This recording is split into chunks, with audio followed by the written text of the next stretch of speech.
ಶಿಬಿರದ ಸಂಯೋಜನೆಯೇ ಶಿಬಿರಾರ್ಥಿಯ ಒಂದು ಯಶಸ್ಸು ಅಂತ ಹೇಳಿಕ್ಕೆ ನಾನು ಸಂತೋಷ ಪಡ್ತೀನಿ. ಸತತವಾಗಿ ಕುಡಿತದಲ್ಲಿರ್ತಕ್ಕಂಥ ವ್ಯಕ್ತಿ ನಮ್ಮ ವ್ಯವಸ್ಥೆಯೊಳಗೆ ಬರ್ತಾನೆ. ನಮ್ಮ ವ್ಯವಸ್ಥೆಯೊಳಗೆ ಬಂದಾಗ ಅವನನ್ನ ಅದ್ಭುತವಾಗಿ ಬದಲಾವಣೆಯನ್ನಾಗಿ ಮಾಡುತ್ತೆ. 6 ಗಂಟೆಯಿಂದ 7 ಗಂಟೆವರೆಗೆ ಯೋಗ ಧ್ಯಾನದ ಕಾರ್ಯಕ್ರಮ ಹೇಳಿಕೊಡ್ತೀವಿ. ಕುಡಿತ ಪರಿಹಾರ ಅಲ್ಲ ಅನ್ನೋ ನಿಟ್ಟಿನಲ್ಲಿ ನಾವು ಮಾರ್ಗದರ್ಶನ ಕೊಡ್ತಕ್ಕಂಥ ಕೆಲಸ ಮಾಡ್ತೀವಿ. ಶಿಬಿರಕ್ಕೆ ಸೇರಿ ಕುಡಿತ ಬಿಟ್ಟಂತಹ ಪಾನಮುಕ್ತ ಸದಸ್ಯರಿಂದ ಅನಿಸಿಕೆ ಹೇಳಿಸ್ತೀವಿ. ಅಲ್ಲಿ ಕೂತಿರ್ತಕ್ಕಂಥ ಶಿಬಿರಾರ್ಥಿಗಳು ಯೋಚಿಸ್ತಾರೆ, ಹೌದು ನಾನು ಕುಡಿತ ಬಿಡಬೇಕು, ನಾನು ಸಾಧನೆ ಮಾಡಬೇಕು. ವ್ಯಸನಿಯ ಮನೆಯ ಸದಸ್ಯರು ಯಾರಿದ್ದಾರೆ ಅವರನ್ನ ಕರೆಸಿ ಸಹಭೋಜನ ಅಂತೇಳಿ ಮಾಡಿಸ್ತೀವಿ. 4 ಗಂಟೆಯಿಂದ ಒಂದು 5-6 ಗಂಟೆ ತನಕ ಸಾಂಸ್ಕೃತಿಕ ಕಾರ್ಯಕ್ರಮ ಮಾಡ್ತೀವಿ. ಸ್ವಾಮಿ ವಿವೇಕಾನಂದರು ಒಂದು ಮಾತು ಹೇಳ್ತಾರೆ, ವೈನ್ ಬಿಡಬೇಕಂತ ಹೇಳಿದ್ರೆ ಡಿವೈನ್ ಹಿಡಿಬೇಕಂತೇಳಿ. ನಮ್ಮ ಶಿಬಿರಕ್ಕೆ ಸೇರಿದಂತ ವ್ಯಸನಿಗಳು ಹೊರಗಡೆ ಬರುವಾಗ ಅವರು ದೃಢ ನಿರ್ಧಾರ ಮಾಡ್ತಾರೆ, ನಾಯಕತ್ವದ ಗುಣ ಬೆಳೆಸ್ಕೊಳ್ತಾರೆ. ತನ್ನೂರಿನಲ್ಲಿ ತನ್ನ ಅಕ್ಕಪಕ್ಕದಲ್ಲಿ ಯಾರೆಲ್ಲ ಕುಡಿತಾ ಇದ್ದಾರೆ ಅವರನ್ನು ನಾನು ಮತ್ತೊಂದು ಶಿಬಿರಕ್ಕೆ ಕರ್ಕೊಂಡು ಹೋಗ್ಬೇಕು ಅಂತೇಳಿ ಯೋಚಿಸ್ತಾನೆ.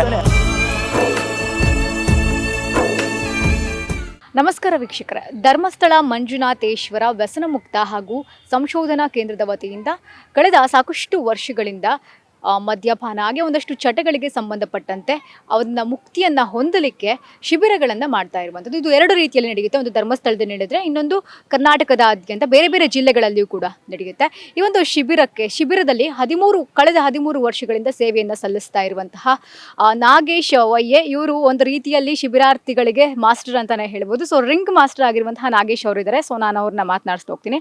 ಸರ್ ನಮಸ್ತೆ ಸರ್, ಹೇಗಿದ್ದೀರಾ? ಚೆನ್ನಾಗಿದ್ದೀವಿ ಮೇಡಮ್. ಸರ್, ನೀವು ಯಾವ ರೀತಿಯಲ್ಲಿ ಈ ಶಿಬಿರಾರ್ಥಿಗಳಿಗೆ ಕಲ್ಚರಲ್ ಆಕ್ಟಿವಿಟೀಸ್ ಆಗಿರ್ಬೋದು ಯಾವ ರೀತಿಯಲ್ಲಿ ಹೇಳ್ಕೊಡ್ತೀರಾ ಅವರಿಗೆಲ್ಲ?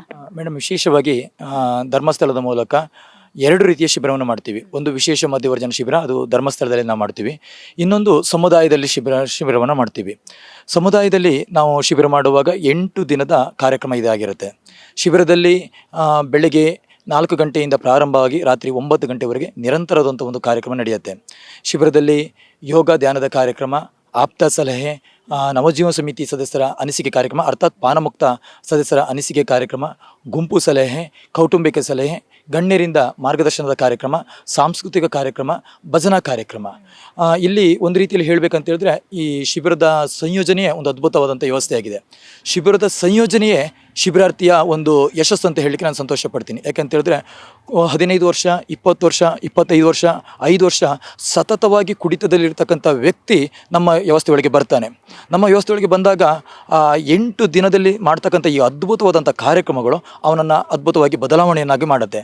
ವಿಶೇಷವಾಗಿ ಬೆಳಗ್ಗೆ ನಾವು ಪ್ರಾರಂಭ ಮಾಡುವಂಥದ್ದು ಯೋಗ ಧ್ಯಾನದ ಪ್ರಾರಂಭ. ಅಂದರೆ ಬೆಳಗ್ಗೆ ಶಿಬಿರಾರ್ಥಿನ ನಾವು 8 ಗಂಟೆಗೆ ರಾತ್ರಿ ಬೆಳಗಿನ ಜಾವ 4 ಗಂಟೆಗೆ ಎಬ್ಬಿಸ್ತೀವಿ. 4 ಗಂಟೆಗೆ ಎದ್ದ ನಂತರ ಅವನು ತಣ್ಣೀರು ಸ್ನಾನವನ್ನು ಮಾಡ್ತಾನೆ. 6 ಗಂಟೆಯಿಂದ 7 ಗಂಟೆವರೆಗೆ ಯೋಗ ಧ್ಯಾನದ ಕಾರ್ಯಕ್ರಮ ಹೇಳಿಕೊಡ್ತೀವಿ. ಈ ಯೋಗ ಧ್ಯಾನ ಅಂತ ಹೇಳಿದ್ರೆ ಆ ಕುಡಿತದಲ್ಲೇ ಇದ್ದಂತಕ್ಕಂಥ ವ್ಯಕ್ತಿಗೆ ಇಲ್ಲಿ ಯೋಗ ಮತ್ತು ಧ್ಯಾನ ಒಂದು ರೀತಿಯಲ್ಲಿ ಅಂತರಂಗವನ್ನು ತೆರೆಸ್ತಕ್ಕಂಥ ಒಂದು ಕೆಲಸ ಆಗುತ್ತೆ. ಅವನು ಬರುವಾಗ ತುಂಬ ವೈಬ್ರೇಟ್ ಆಗಿರ್ತಾನೆ. ಆದರೆ ಮಾರ್ನಿಂಗ್ ಮಾಡುವಂಥ ಈ ಯೋಗ ಧ್ಯಾನದ ಕಾರ್ಯಕ್ರಮದಿಂದ ಸ್ವಲ್ಪ ಶಾಂತಚಿತ್ತನಾಗ್ತಾನೆ. ಆ ನಂತರದಲ್ಲಿ ನಾವು ಮಾಡ್ತಕ್ಕಂಥದ್ದು ಅವರಿಗೆ ಆಪ್ತ ಸಲಹೆ. ಅವನು ಯಾಕೆ ಕುಡಿತಾ ಇದ್ದಾನೆ, ಅವನ ಸಮಸ್ಯೆಗಳೇನು, ಯಾವ ಸಮಸ್ಯೆಗೋಸ್ಕರ ಅವನು ಕುಡಿತಾ ಇದ್ದಾನೆ, ಆ ಸಮಸ್ಯೆಗಳನ್ನು ವಿಶ್ಲೇಷಿಸಿ ಈ ಸಮಸ್ಯೆಗೆ ಕುಡಿತ ಪರಿಹಾರ ಅಲ್ಲ ಅನ್ನೋ ನಿಟ್ಟಿನಲ್ಲಿ ನಾವು ಮಾರ್ಗದರ್ಶನ ಕೊಡ್ತಕ್ಕಂಥ ಕೆಲಸ ಮಾಡ್ತೀವಿ. ಆ ನಂತರದಲ್ಲಿ ಶಿಬಿರಾರ್ಥಿಗಳಿಗೆ, ಅಲ್ಲಿ ಬಂದಂಥ ವ್ಯಸನಿಗಳಿಗೆ ದೊಡ್ಡ ರೀತಿಯ ಸಂದೇಶ ಅಂತ ಹೇಳಿದ್ರೆ ಪಾನಮುಕ್ತರ ಅನಿಸಿಕೆ. ಅಂದರೆ ಈ ಹಿಂದೆ ಶಿಬಿರಕ್ಕೆ ಸೇರಿ ಕುಡಿತ ಬಿಟ್ಟಂತಹ ವ್ಯಸನಗಳಿಂದ ಅರ್ಥಾತ್ ಪಾನಮುಕ್ತ ಸದಸ್ಯರಿಂದ ಅನಿಸಿಕೆ ಹೇಳಿಸ್ತೀವಿ. ಹಿಂದೆ ಸೇರಿದಂತಹ ಶಿಬಿರಾರ್ಥಿಗಳು ಕುಡಿತ ಬಿಟ್ಟಿರ್ತಾರೆ. ತಾವು ಹೇಗೆ ಕುಡಿತ ಬಿಟ್ಟಿದ್ದೀವಿ, ಕುಡಿತ ಬಿಟ್ಟ ನಂತರ ನಾವು ಏನು ಸಾಧನೆ ಮಾಡಿದ್ದೀವಿ ಅನ್ನುವ ವಿಚಾರವನ್ನು ಈಗ ಸೇರಿದಂಥ ಶಿಬಿರಾರ್ಥಿಗಳಿಗೆ ಹೇಳ್ಕೊಳ್ಳುವಾಗ ಅಲ್ಲಿ ಕೂತಿರ್ತಕ್ಕಂಥ ಶಿಬಿರಾರ್ಥಿಗಳು ಯೋಚಿಸ್ತಾರೆ, ಹೌದು ನಾನು ಕುಡಿತ ಬಿಡಬೇಕು, ನಾನು ಸಾಧನೆ ಮಾಡಬೇಕು, ನಾನು ಸಮಾಜದ ಮುಖ್ಯವಾಹಿನಿಗೆ ಬರಬೇಕು ಅನ್ನುವ ನಿಟ್ಟಿನಲ್ಲಿ ಯೋಚನೆ ಮಾಡಲಿಕ್ಕೆ ಅದು ತುಂಬ ಪ್ರೇರಣೆ ಆಗುತ್ತೆ. ಆ ನಂತರದಲ್ಲಿ ಗುಂಪು ಸಲಹೆ ಅಂತಕ್ಕಂಥ ಕಾರ್ಯಕ್ರಮ ಮಾಡ್ತೀವಿ. ಗುಂಪು ಸಲಹೆ ಅಂತ ಹೇಳಿದ್ರೆ ಆ ಭಾಗದಲ್ಲಿ ಇರ್ತಕ್ಕಂತಹ ಸಂಪನ್ಮೂಲ ವ್ಯಕ್ತಿಗಳನ್ನು ಕರೆಸಿ ಆಯಾ ಊರಿನ ಗ್ರಾಮ್ಯ ಭಾಷೆಯಲ್ಲಿ ಒಂದು ಸಂಸ್ಕಾರಯುಕ್ತ ಜೀವನವನ್ನು ಹೇಗೆ ನಡೆಸಬೇಕಂತೇಳಿ ಗಣ್ಯರಿಂದ ಮಾರ್ಗದರ್ಶನ ನೀಡ್ತೀವಿ. ಅಲ್ಲಿ ಬಹಳಷ್ಟು ಬದಲಾವಣೆ ಆಗ್ತಕ್ಕಂಥ ಕೆಲಸ ಆ ಶಿಬಿರಾರ್ಥಿಗಳಿಗೆ ಆಗುತ್ತೆ. ಆ ನಂತರದಲ್ಲಿ ನಾವು ಮಧ್ಯಾಹ್ನದ ಊಟಗಳನ್ನು ಭಾಳ ವಿಶೇಷವಾಗಿ ನಡೆಸ್ತೀವಿ. ಅರ್ಥಾತ್ ಅಲ್ಲಿ ಆ ಶಿಬಿರಾರ್ಥಿಗಳು ಯಾರು ಇರ್ತಾರೆ, ವ್ಯಸನಿಯ ಹೆಂಡತಿ, ವ್ಯಸನಿಯ ತಾಯಿ, ವ್ಯಸನಿಯ ತಂದೆ ಅಥವಾ ವ್ಯಸನಿಯ ಮನೆಯ ಸದಸ್ಯರು ಯಾರಿದ್ದಾರೆ ಅವರನ್ನು ಕರೆಸಿ ಸಹಭೋಜನ ಅಂತೇಳಿ ಮಾಡಿಸ್ತೀವಿ. ಈ ಸಹಭೋಜನ ಅಂತ ಹೇಳಿದ್ರೆ ಅಲ್ಲಿ ಹೆಂಡತಿ ಗಂಡನಿಗೆ ತುಂಬ ಪ್ರೀತಿಯಿಂದ ಪ್ರೀತಿಯಿಂದ ಊಟ ಮಾಡಿಸುವಂಥದ್ದು, ಗಂಡ ಹೆಂಡತಿಗೆ ತುಂಬ ಪ್ರೀತಿಯಿಂದ ಊಟ ಮಾಡಿಸುವಂಥದ್ದು, ಇದು ಅವನಲ್ಲಿ ದೊಡ್ಡ ಬದಲಾವಣೆ ತರುತ್ತೆ. ಯಾಕೆ ಅಂತ ಹೇಳಿದ್ರೆ ಅವನು ಕುಡಿಯುವಾಗ ಹೆಂಡತಿನ ಕಂಡ್ರೆ ಅವನಿಗೆ ಆಗಲ್ಲ, ಮಕ್ಕಳನ್ನ ಕಂಡ್ರೆ ಆಗಲ್ಲ, ಈ ರೀತಿಯ ಒಂದು ಪರಿಸ್ಥಿತಿಯನ್ನು ಅನುಭವಿಸ್ತಾ ಇರ್ತಾನೆ.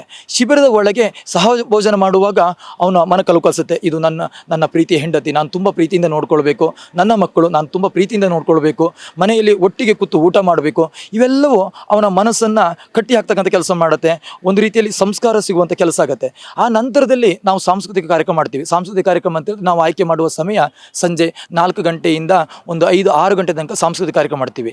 ಈ ಸಮಯದಲ್ಲಿಯೇ ಸಾಂಸ್ಕೃತಿಕ ಕಾರ್ಯಕ್ರಮ, ಡ್ಯಾನ್ಸ್ ಕಾರ್ಯಕ್ರಮ ನಾವು ಯಾಕೆ ಮಾಡ್ತೀವಿ ಅಂತ ಹೇಳಿದ್ರೆ, ಸಾಧಾರಣವಾಗಿ ಒಬ್ಬ ಆಲ್ಕೋಹಾಲ್ ಪೇಷಂಟ್ಗೆ ಅತಿ ಹೆಚ್ಚು ಕ್ರೇವಿಂಗ್ ಬರುವಂಥದ್ದು, ಆ ಕುಡಿತದ ಸೆಳೆತ ಬರುವಂಥದ್ದು, ಕುಡಿತದ ಹಂಬಲ ಬರುವುದು ದಿನದ ಸಮಯದಲ್ಲಿ ಯಾವಾಗ ಅಂತ ಹೇಳಿದ್ರೆ ಅದು ಸಂಜೆ ಸಮಯದಲ್ಲಿ. ಅಂತಹ ಸಮಯದಲ್ಲಿ ನಾವಿಲ್ಲಿ ಡ್ಯಾನ್ಸ್ ಕಾರ್ಯಕ್ರಮಗಳನ್ನು, ಮಕ್ಕಳಿಂದ ಡ್ಯಾನ್ಸ್ ಕಾರ್ಯಕ್ರಮ, ಜನಪದ ಕಲಾ ತಂಡಗಳಿಂದ ಡ್ಯಾನ್ಸ್ ಕಾರ್ಯಕ್ರಮಗಳನ್ನು ನಾವು ಸಂಯೋಜನೆ ಮಾಡ್ತೀವಿ. ಆಗ ಅವನ ಮನಸ್ಸು ಆ ಕಡೆ ವಾಲಲ್ಲ, ಅವನು ಈ ಕಡೆಯಲ್ಲಿ ತುಂಬ ಎಂಜಾಯ್ ಮಾಡ್ತಾ ಇರ್ತಾನೆ, ಮನಸ್ಸು ಒಂದು ರೀತಿಯಲ್ಲಿ ಕೇಂದ್ರೀಕರಿಸ್ತಾನೆ. ಆನಂತರದಲ್ಲಿ ಮಾಡುವಂಥದ್ದು ನಾವು ಭಜನಾ ಕಾರ್ಯಕ್ರಮ. ಸ್ವಾಮಿ ವಿವೇಕಾನಂದರು ಒಂದು ಮಾತು ಹೇಳ್ತಾರೆ, ವೈನ್ ಬಿಡಬೇಕಂತ ಹೇಳಿದ್ರೆ ಡಿವೈನ್ ಹಿಡಿಬೇಕಂತೇಳಿ. ದುಶ್ಚಟ ದುರಭ್ಯಾಸಗಳನ್ನು ಬಿಡಬೇಕಂತ ಹೇಳಿದ್ರೆ ಆಧ್ಯಾತ್ಮಿಕತೆಯ ಹಾದಿಯಲ್ಲಿ ಸಾಗಿದ್ರೆ ಅವನು ಸುಲಭದಲ್ಲಿ ದುಶ್ಚಟ ದುರಭ್ಯಾಸಗಳನ್ನು ಸಾಧ್ಯ ಆಗತ್ತೆ ಸ್ವಾಮಿ ವಿವೇಕಾನಂದರು ಹೇಳ್ತಾರೆ. ಈ ನಿಟ್ಟಿನಲ್ಲಿ ನಾವು ಅಲ್ಲಿ ಭಜನಾ ಕಾರ್ಯಕ್ರಮವನ್ನು ಏರ್ಪಡಿಸ್ತೀವಿ, ಭಜನಾ ಕುಣಿತದ ಕಾರ್ಯಕ್ರಮ ಮಾಡ್ತೀವಿ. ದೇವರನ್ನು ಹೇಗೆ ಆರಾಧನೆ ಮಾಡಬೇಕು ಅನ್ನುವ ರೀತಿಯಲ್ಲಿ ಅವರಿಗೆ ಆ ಭಜನಾ ಕಾರ್ಯಕ್ರಮ ಏರ್ಪಡಿಸ್ತೀವಿ. ಈ ಎಲ್ಲ ಕಾರ್ಯಕ್ರಮಗಳನ್ನು ಹಂತ ಹಂತವಾಗಿ ದಾಟಿದಂಥ ಆ ವ್ಯಸನಿಗೆ ಆ 8 ದಿನದಲ್ಲಿ ನಾನು ತುಂಬ ತಪ್ಪು ಮಾಡ್ತಾ ಇದ್ದೀನಿ, ತಾನು ಎಲ್ಲೂ ಸೋತಿದ್ದೀನಿ ಅಂತೇಳಿ ಅರ್ಥ ಮಾಡ್ಕೊಳ್ತಾನೆ. ತಾನು ದುಡಿಮೆ ಮಾಡಿದ ಹಣ ಇಷ್ಟು ದಿನ ಬಾರು ವೈನ್ ಶಾಪಿಗೆ ಹೋಗ್ತಾ ಇದೆ, ಅದು ಬಾರು ವೈನ್ ಶಾಪಿಗೆ ಹೋಗಬಾರ್ದು, ತನ್ನ ಕುಟುಂಬಕ್ಕೆ ಹೋಗಬೇಕು, ತನ್ನ ಮಡದಿ ಮಕ್ಕಳಿಗೆ ಹೋಗಬೇಕು. ತನ್ನ ಕುಟುಂಬಕ್ಕೆ, ತನ್ನ ಮಡದಿ ಮಕ್ಕಳಿಗೆ ಹೋದರೆ ನಿಜವಾದ ಸಂತೋಷ ಅಲ್ಲಿ ನನಗೆ ಸಿಗತ್ತೆ ಅಂತೇಳಿ ಅವನು ಯೋಚಿಸ್ತಾನೆ. ಆ ಶಾಶ್ವತವಾಗಿ ಕುಡಿತ ಬಿಟ್ಟು ಬದುಕಬೇಕನ್ನುವ ಒಂದು ತೀರ್ಮಾನವನ್ನು ಆ ಒಂದು ವ್ಯಕ್ತಿ ಆ 8 ದಿನದಲ್ಲಿ ತೀರ್ಮಾನ ಮಾಡ್ತಾನೆ. ಶಿಬಿರದಲ್ಲಿ ನಾವು ಅವರಿಗೆ ಸಲಹೆ ಕೊಡುವಾಗ ಎಲ್ಲ ರೀತಿಯ ಸಲಹೆಯನ್ನು, ಯಾಕೆ ವ್ಯಸನಿಗಳು ಆಗ್ತಾರೆ, ಎಲ್ಲಿ ಹಾದಿ ತಪ್ತಾರೆ, ವ್ಯಸನದಿಂದ ಅವರಿಗೆ ಏನೆಲ್ಲ ಸಮಸ್ಯೆ ಆಗುತ್ತೆ, ಅವರ ಕುಟುಂಬ ಹೇಗೆ ಸರ್ವನಾಶ ಆಗುತ್ತೆ ಅನ್ನುವ ಎಲ್ಲ ರೀತಿಯ ವಿಚಾರಗಳನ್ನು ಮನವರಿಕೆ ಮಾಡಿಕೊಡ್ತಕ್ಕಂಥ ಕೆಲಸ ಮಾಡ್ತೀವಿ. ಒಂದು ರೀತಿಯಲ್ಲಿ ವ್ಯಸನದಿಂದ ಹೊರಗೆ ಬರುವಂಥದ್ದು, ಹೊರಗೆ ಬಂದು ಒಳ್ಳೆಯ ಚಂದವಾಗಿ ಭವ್ಯವಾದ ಬದುಕನ್ನು ಕಟ್ಟಿಕೊಳ್ಳುವಂಥದ್ದು, ಆ ನಂತರದಲ್ಲಿ ಒಂದು ರೀತಿಯ ನಾಯಕತ್ವದ ಗುಣವನ್ನು ನಾವು ಬೆಳೆಸ್ತಕ್ಕಂಥ ಕೆಲಸ ಮಾಡ್ತೀವಿ. ಎಷ್ಟರ ಮಟ್ಟಿಗೆ ಅಂತ ಹೇಳಿದ್ರೆ ನಮ್ಮ ಶಿಬಿರಕ್ಕೆ ಸೇರಿದಂಥ ವ್ಯಸನಿಗಳು ಹೊರಗಡೆ ಬರುವಾಗ ಅವರು ದೃಢ ನಿರ್ಧಾರ ಮಾಡ್ತಾರೆ, ನಾಯಕತ್ವದ ಗುಣ ಬೆಳೆಸ್ಕೊಳ್ತಾರೆ.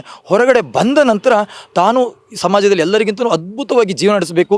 ಎಲ್ಲಿ ನಾನು ಕುಡಿಯುವಾಗ ಮರ್ಯಾದೆ ಕಳ್ಕೊಂಡಿದ್ದೀನೋ ಅದೇ ಸ್ಥಳದಲ್ಲಿ ನಾನು ಮರ್ಯಾದೆ ಗಳಿಸಬೇಕು, ಎಲ್ಲಿ ನನ್ನ ಜನ ಅವಮಾನ ಮಾಡಿದ್ದಾರೋ ಅದೇ ಸ್ಥಳದಲ್ಲಿ ನಾನು ಸನ್ಮಾನಕ್ಕೆ ಒಳಗಾಗಬೇಕು ಅನ್ನುವ ನಿಟ್ಟಿನಷ್ಟು ಹಂಬಲವನ್ನು ಅವನು ಬೆಳೆಸ್ಕೊಳ್ತಾನೆ. ಆ ನಿಟ್ಟಿನಲ್ಲಿ ಹೆಜ್ಜೆ ಹಾಕ್ತಾನೆ. ಹೊರಗಡೆ ಬಂದ ನಂತರ ಅವನು ಕುಡಿತ ಬಿಡೋದು ಅಷ್ಟೇ ಅಲ್ಲ, ಅವನು ಎಷ್ಟು ಅದ್ಭುತವಾಗಿ ಬದಲಾವಣೆ ಆಗ್ತಾನೆ ಅಂತ ಹೇಳಿದ್ರೆ, ಹೊರಗಡೆ ಹೋದ ನಂತರ ಅವನು ಚಿಂತನೆ ಮಾಡ್ತಾನೆ, ತನ್ನೂರಿನಲ್ಲಿ ತನ್ನ ಅಕ್ಕಪಕ್ಕದಲ್ಲಿ ಯಾರೆಲ್ಲ ಕುಡಿತಾ ಇದ್ದಾರೆ ಅವರನ್ನು ನಾನು ಮತ್ತೊಂದು ಶಿಬಿರಕ್ಕೆ ಕರ್ಕೊಂಡು ಹೋಗಬೇಕು ಅಂತೇಳಿ ಯೋಚಿಸ್ತಾನೆ. ಆ ಕೆಲಸವನ್ನು ಆತ ಮಾಡ್ತಾನೆ. ಅಷ್ಟರ ಮಟ್ಟಿಗೆ ಪ್ರೇರಣೆ ಕೊಡುತ್ತೆ. ಈ ರೀತಿಯ 8 ದಿನದ ಭಾಳ ವಿಶೇಷ ಕಾರ್ಯಕ್ರಮದ ಸಂಯೋಜನೆಯಿಂದ ಅವನು ವ್ಯಸನ ಮುಕ್ತನಾಗಿ ಚಂದ ಬದುಕಲಿಕ್ಕೆ ಪ್ರೇರಣೆ ಆಗುತ್ತೆ ಈ ಶಿಬಿರ. ಸರ್, ಇವಾಗ ಒಬ್ಬೊಬ್ರು ಒಂದೊಂದು ವ್ಯಕ್ತಿತ್ವವನ್ನ ಇಟ್ಕೊಂಡು ಬಂದಿರ್ತಾರೆ. ಒಬ್ಬೊಬ್ರಿಗೆ ಬರ್ಲಿಕ್ಕೆ ಇಷ್ಟ ಇರೋದಿಲ್ಲ, ಆದ್ರೂ ಮನೆಯವ್ರು ತುಂಬ ಫೋರ್ಸ್ಫುಲಿ ತಂದು ಸೇರಿಸಿರ್ತಾರೆ. ಹಾಗೆ ಅಂಥವ್ರನ್ನೆಲ್ಲ ಯಾವ ರೀತಿ ಬದಲಾವಣೆ ಮಾಡ್ತೀರಾ ಅಂಥವ್ರ ಮನಸ್ಸನ್ನ? ಖಂಡಿತ ಮೇಡಮ್, ನೀವು ಹೇಳಿದಾಗೆ ನಮ್ಮ ಸಮುದಾಯದ ಶಿಬಿರಗಳನ್ನು ನಾವು ಗಮನಿಸುವಾಗ 100ಕ್ಕೆ 100ರಷ್ಟು ಶಿಬಿರಾರ್ಥಿಗಳಲ್ಲಿ ಒಂದು 50% ಶಿಬಿರಾರ್ಥಿಗಳು ಈ ಹಿಂದೆ ಕುಡಿತ ಬಿಟ್ಟಂಥ ವ್ಯಕ್ತಿಗಳನ್ನು ನೋಡಿ ತಾನು ಬದಲಾಗಬೇಕಂತೇಳಿ ಹಂಬದಿಂದ ಬರ್ತಾನೆ. ಇನ್ನು 50% ಶಿಬಿರಾರ್ಥಿಗಳು ಯಾವ ರೀತಿಯಲ್ಲಿ ಬರ್ತಾರೆ ಅಂತ ಹೇಳಿದ್ರೆ, ಊರಿನವರ ಒತ್ತಾಯದಿಂದ, ಮಡದಿ ಮಕ್ಕಳ ಒತ್ತಾಯದಿಂದ, ಹಾಗೆ ಗೆಳೆಯರ ಒತ್ತಾಯದಿಂದ ಅವನು ಬರ್ತಾನೆ. ಕೆಲವರಿಗೆ ಅದ್ರ ಒಳಗೆ ಬಂದಾಗ ಇದೊಂದು ಶಿಬಿರ ಅಂತೇಳಿ ಗೊತ್ತಾಗುತ್ತೆ. ಅಲ್ಲಿವರೆಗೂ ಸುಳ್ಳು ಹೇಳಿ ಕರ್ಕೊಂಡು ಬರ್ತಕ್ಕಂಥ ಕೆಲಸ ಆಗುತ್ತೆ. ಅದ್ರ ಒಳಗೆ ಬಂದಾಗ ಅವನು ತುಂಬ ಗಲಾಟೆಯನ್ನು ಮಾಡಲಿಕ್ಕೆ ಸ್ಟಾರ್ಟ್ ಮಾಡ್ತಾನೆ. ಇಲ್ಲ, ನಮ್ಮ ಹೊರಗೆ ಹೋಗ್ಬೇಕಂತೇಳಿ ಹೇಳ್ತಾನೆ. ತುಂಬ ಸುಳ್ಳುಗಳನ್ನು ಹೇಳ್ತಾನೆ. ಆ ಎಲ್ಲ ಸುಳ್ಳುಗಳನ್ನು ಹೇಳುವಾಗ ನಾವು ಅನುಭವದ ಮೇಲೆ ಕೆಲಸ ಮಾಡ್ತಾ ಇರ್ತೀವಿ. ಅವನು ಸುಳ್ಳು ಹೇಳುವಾಗ ನಮಗೆ ಗೊತ್ತಾಗುತ್ತೆ ಸುಳ್ಳು ಹೇಳತ್ತಂತೇಳಿ. ಅವನನ್ನು ಬಹಳ ಶಾಂತಚಿತ್ತರಾಗಿ ಆಗುವ ಹಾಗೆ ನಾವು ಮಾರ್ಗದರ್ಶನ ನೀಡ್ತೀವಿ. ಮಾರ್ಗದರ್ಶನ ನೀಡಿ ಹಂತ ಹಂತವಾಗಿ ಬೇರೆ ಬೇರೆ ವಿಷಯಗಳ ಮೂಲಕ ಅವನಲ್ಲಿ ಮನವರಿಕೆ ಮಾಡ್ತಿದ್ದೀವಿ. ನೀನು ತಪ್ಪು ಮಾಡ್ತಾ ಇದೆಯಾ, ಇಂಥ ಒಳ್ಳೆ ಫ್ಯಾಮಿಲಿ ಹುಟ್ಟಿದೆಯಾ, ಆದರೆ ನಿನ್ನ ಬದುಕು ಇಷ್ಟ ಹಾಳಾಗಿದೆ, ನೀನು ಸುಧಾರಿಸ್ಕೊಳ್ಬೇಕನ್ನುವ ನಾವು ಮಾರ್ಗದರ್ಶನ ನೀಡ್ತೀವಿ. ಮಾರ್ಗದರ್ಶನ ಜೊತೆಗೆ ನಾನು ಮೊದಲೇ ಹೇಳಿದಾಗೆ ನಮ್ಮ ಯೋಗದಾನದ ಕಾರ್ಯಕ್ರಮ ಇರ್ಬೋದು. ಈ ಹಿಂದೆ ಕುಡಿತ ಬಿಟ್ಟವರು ಬಂದು ಅನಿಸಿಕೆ ಹೇಳ್ತಾರೆ. ಈ ಅನಿಸಿಕೆಗಳನ್ನು ಅವನು ಕಿವಿಗೊಟ್ಟು ಕೇಳುವಾಗ ಇವ್ರು ನನಗಿಂತಲೂ ದೊಡ್ಡ ತಪ್ಪು ಮಾಡಿದಂಥ ವ್ಯಕ್ತಿ ಕುಡಿತ ಬಿಟ್ಟಿದ್ದಾನೆ, ಹಾಗಾದರೆ ಅವನಷ್ಟು ತಪ್ಪು ನಾನು ಮಾಡಲಿಲ್ಲ, ಅವನಷ್ಟು ನಾನು ಕುಡಿತ ಮಾಡಲಿಲ್ಲ, ಹಾಗಾದರೆ ನಾನು ಯಾಕೆ ಹೊರಗೆ ಬರಬಾರ್ದು ಅಂತೇಳಿ ಯೋಚಿಸ್ತಾನೆ. ಇದ್ರ ಜೊತೆಗೆ ಅವನು ಕುಡಿತ ಬಿಡುವ ವಿಚಾರದಲ್ಲಿ ದೊಡ್ಡ ಕೆಲಸ ಮಾಡೋದು ಫ್ಯಾಮಿಲಿ ಮೆಂಬರ್. ಅವರ ಮನೆಯ ಸದಸ್ಯರನ್ನು ಕರೆಸ್ತೀವಿ, ಒಟ್ಟಿಗೆ ಕೂರ್ತೀವಿ, ಕೌನ್ಸಿಲಿಂಗ್ ಮಾಡ್ತೀವಿ, ಅವರ ಸಮಸ್ಯೆ ಏನಿದೆ ಅಂತೇಳಿ ಗುರುತಿಸ್ತೀವಿ, ಆ ಸಮಸ್ಯೆಗೆ ಪರಿಹಾರ ಕೊಡ್ತೀವಿ, ಸಹಭೋಜನಗಳನ್ನು ಮಾಡಿಸ್ತೀವಿ. ಇದು ಇದು ಒಂದು ರೀತಿಯಲ್ಲಿ ಅಂತರಂಗದ ಕಣ್ಣು ತೆರೆಸ್ತಕ್ಕಂಥ ಕೆಲಸ ಅವನ ಮೇಲೆ ಆ ಪ್ರಯೋಗ ಆಗುತ್ತೆ. ಆಗ ಅವನು 1-2 ದಿನ ಸ್ವಲ್ಪ ವೈಬ್ರೆಂಟ್ ಇರ್ತಾನೆ, 3ನೇ ದಿನದಿಂದ ಮನಸ್ಸು ಶಾಂತಚಿತ್ತವಾಗುತ್ತೆ. ಹಂತ ಹಂತವಾಗಿ ಅವನು ನಿರ್ಧಾರಕ್ಕೆ ಬರ್ತಾನೆ, ನಾನು ಶಾಶ್ವತವಾಗಿ ಕುಡಿತ ಬಿಡಬೇಕು ಅಂತೇಳಿ ಮೇಡಮ್. ಸರ್, ನಾವು ಶಿಬಿರಾರ್ಥಿಗಳನ್ನ ಕೆಲವೊಬ್ಬರನ್ನ ಮಾತಾಡ್ಸಿದ್ವಿ. ಅವ್ರು ಹೇಳಿದ್ರು, ನಾನು ಅವ್ರಿಗೊಂದು ಪ್ರಶ್ನೆ ಕೇಳಿದೆ. ಶಿಬಿರದಲ್ಲಿ ಇರಬೇಕಾದ್ರೆ ಓಕೆ, ನೀವು ಡ್ರಿಂಕ್ಸ್ ಬಿಡ್ತೀರಾ, ಮತ್ತೊಂದು ಬಿಡ್ತೀರಾ, ಚಟಗಳನ್ನು ಬಿಡ್ತೀರಾ. ಆಫ್ಟರ್ ನೀವು ಮನೆಗೆ ಹೋದ್ಮೇಲೆ ಮತ್ತೆ ಆ ಕಡೆ ಮನಸ್ಸು ಎಳೆದ್ರೆ ನೀವು ಏನು ಮಾಡ್ತೀರಾ ಅಂತ, ನಾವು ಖಂಡಿತವಾಗ್ಲೂ ನಾನು ಸಾಯೋವರೆಗೂ ಕುಡಿಯಲ್ಲ ಅಂತೇಳಿ ಒಂದು ಮಾತು ಹೇಳಿದ್ರು. ಆ ರೀತಿಯಾಗಿ ಅವರಲ್ಲೇ ಒಂದು ಮನ ಪರಿವರ್ತನೆ ಆಗುವಂಥದ್ದು ಏನು ಆ್ಯಕ್ಟಿವಿಟೀಸ್ ಮಾಡಿಸಿದ್ರಿ, ಏನು ಮೋಟಿವೇಶನ್ ಕೊಟ್ರಿ ಅಂತ? ಖಂಡಿತ ಮೇಡಮ್, ನಮ್ಮ ಶಿಬಿರದ ಒಳಗೆ ಬರ್ತಕ್ಕಂಥ ವ್ಯಸನಿಗಳಿಗೆ 8 ದಿನ ಕುಡಿತ ಬಿಟ್ಟು ಹೇಗೆ ಬದುಕಬೇಕು ಅನ್ನುವ ನಿಟ್ಟಿನಲ್ಲಿ ನಾವು ಮಾರ್ಗದರ್ಶನ ನೀಡ್ತೀವಿ. ಒಂದು ರೀತಿಯಲ್ಲಿ ನಾವು ಹೇಳಬೇಕಂತಂದ್ರೆ ಶಿಬಿರ ಅಂತ ಹೇಳಿದ್ರೆ ಬಿಲ್ಡಿಂಗ್ ಕಟ್ಟುವ ಕೆಲಸ. ಬಿಲ್ಡಿಂಗ್ ಕಟ್ಟಿದ್ರೆ ಸಾಕಾಗಲಿಕ್ಕಿಲ್ಲ, ಆ ನಂತರ ಒಂದಿಷ್ಟು ಕ್ಯೂರಿಂಗ್ ಅಗತ್ಯ ಆ ಬಿಲ್ಡಿಂಗ್ ಇರುತ್ತೆ. ಹಾಗೆ ನಮ್ಮ ಶಿಬಿರಾರ್ಥಿಗಳು ನಮ್ಮ ವ್ಯವಸ್ಥೆ ಒಳಗೆ ಬಂದಾಗ 8 ದಿನ ಮನಪರಿವರ್ತನೆ ಕಾರ್ಯಕ್ರಮವನ್ನು ಮಾಡ್ತೀವಿ. ಹೊರಗಡೆ ಹೋದ ನಂತರ ನಾವು ಪ್ರತಿ ಊರಿನಲ್ಲಿ ಬರ್ತಕ್ಕಂಥ ಶಿಬಿರಾರ್ಥಿಗಳನ್ನು ಒಂದು ಟೀಮ್ ಮಾಡ್ತೀವಿ. ಒಂದು ಊರಿನಲ್ಲಿ 7 ಜನ ಇದ್ದಾರೆ ಅಂತ ಹೇಳಿದ್ರೆ 7 ಜನರ ಒಂದು ಟೀಮ್ ಮಾಡ್ತೀವಿ. ಆ ಟೀಮಿಗೆ ಒಂದು ಹೆಸರು ಕೊಡ್ತೀವಿ. ಆ ಟೀಮಿಗೆ ಒಬ್ಬರು ಅಧ್ಯಕ್ಷ, ಉಪಾಧ್ಯಕ್ಷ, ಹೀಗೆ ಆ ಒಂದು ಜವಾಬ್ದಾರಿ ಸ್ಥಾನವನ್ನು ಕೊಡ್ತೀವಿ. ಪ್ರತಿ ವಾರ ಅವರಿಗೆ ನಾವು ಮೀಟಿಂಗ್ ಮಾಡ್ತೀವಿ. ಆ ವಾರ ಮೀಟಿಂಗ್ ಮಾಡುವಾಗ ನಮ್ಮ ಕಾರ್ಯಕರ್ತರು ಆ ಮೀಟಿಂಗಿಗೆ ಹೋಗ್ತಾರೆ. ಆ ಒಂದು ವಾರದಲ್ಲಿ ಅವರ ಅನಿಸಿಕೆ ಏನು, ಅವರ ಅನಿಸಿಕೆಗಳೇನಂತೇಳಿ ಹೇಳ್ಕೊಳ್ತಾರೆ. ಕೆಲವೊಂದು ಸಂದರ್ಭದಲ್ಲಿ ತಾವು ಕುಡಿತಕ್ಕೆ ಒಳಗಾಗುವಂಥ ಸನ್ನಿವೇಶ ಇರುತ್ತೆ. ಆ ಸನ್ನಿವೇಶದಲ್ಲಿ ನಾನು ಹೇಗೆ ಪಾರಾದೆ ಅಂತೇಳಿ ಅನಿಸಿಕೆಯನ್ನು ಹೇಳ್ಕೊಳ್ತಾರೆ. ಈ ಎಲ್ಲ ಅನಿಸಿಕೆಯನ್ನು ಕೇಳಿ ಆದ ನಂತರ ನಮ್ಮ ಕಾರ್ಯಕರ್ತರು ಪ್ರತಿ ವಾರ ಅವರಿಗೆ ಮಾರ್ಗದರ್ಶನ ನೀಡ್ತಾರೆ. ಕುಡಿತವನ್ನು ಬಿಟ್ಟು ಇನ್ನೂ ಹೇಗೆ ಗಟ್ಟಿಯಾಗಬೇಕಂತೇಳಿ ಮಾರ್ಗದರ್ಶನ ನೀಡ್ತಾರೆ. ಪ್ರತಿ ವಾರ ಆಗುತ್ತೆ. ವಾರ ಆದ ನಂತರ ಶಿಬಿರ ಆಗಿ 1 ತಿಂಗಳಿಗೆ ನಾವು ತಿಂಗಳ ಮಾಸಿಕ ಸಭೆ ಮಾಡ್ತೀವಿ. ತಿಂಗಳ ಮಾಸಿಕ ಸಭೆಯಲ್ಲಿ ಅವರು ಮತ್ತು ಅವರ ಮನೆಯವರನ್ನು ಕರೆಸಿ ಮತ್ತೆ ಮಾರ್ಗದರ್ಶನ ನೀಡ್ತೀವಿ. 2ನೇ ತಿಂಗಳಾಗುವಾಗ 2ನೇ ತಿಂಗಳು ಮಾರ್ಗದರ್ಶನ ನೀಡ್ತೀವಿ. 3 ತಿಂಗಳಾಗುವಾಗ ಶ್ರೀ ಕ್ಷೇತ್ರ ಧರ್ಮಸ್ಥಳಕ್ಕೆ ನಾವು ಕರ್ಕೊಂಡು ಬರ್ತೀವಿ. ಧರ್ಮಸ್ಥಳದಲ್ಲಿ ಪರಮ ಪೂಜ್ಯ ಡಾಕ್ಟರ್ ಡಿ ವೀರೇಂದ್ರ ಹೆಗ್ಗಡೆಯವರು ಅವರಿಗೆ ಮಾರ್ಗದರ್ಶನ ನೀಡ್ತಾರೆ. ಹೀಗೆ ನಿರಂತರ 6 ತಿಂಗಳುಗಳ ಕಾಲ ವಾರ ಸೇರಿಸಿ ಅವರಿಗೆ ಮಾರ್ಗದರ್ಶನ ನೀಡ್ತೀವಿ. 6 ತಿಂಗಳ ನಂತರ 15 ದಿನಕ್ಕೊಮ್ಮೆ ಅವರಿಗೆ ಸೇರಿಸಿ ಮಾರ್ಗದರ್ಶನ ನೀಡ್ತಕ್ಕಂಥ ಕೆಲಸ ಮಾಡ್ತೀವಿ.